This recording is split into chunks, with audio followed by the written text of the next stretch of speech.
opäť preto, aby sme opäť raz kultúrne a na úrovni oslávili tie najlepšie komunikačné projekty. Máme tu 12. ročník slávnostného odovzdávania cien Hermes.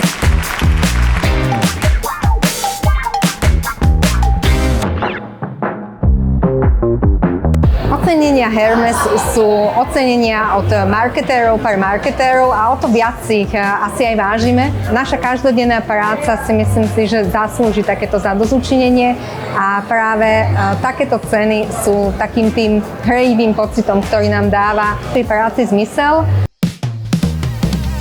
Za mňa ocenenia ako Hermes sú veľmi dôležité, pretože dávajú nejaké zrkadlo nám, marketérom, a táto cena je osobitá v tom, že tie ceny idú od ľudí z praxe, ľuďom z praxe. Je to zase niečo úplne iné, nie je to nejaká úplne akademická debata. A ja si veľmi vážim, že som mohol byť v porote, pretože fakt som videl kopec vynikajúcich prác a budem úprimný, z mnohých som si zobral inšpiráciu do svojej praxe.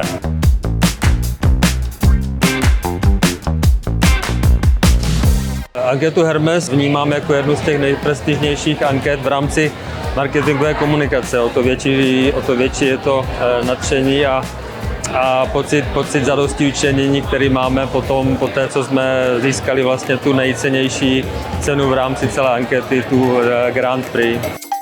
Ďakujeme aj organizátorom za to, že v tejto súťaži sme mohli byť zapojení a že nám dali tú možnosť sa v nej ukázať a ukázať to, čo pre našich zákazníkov robíme.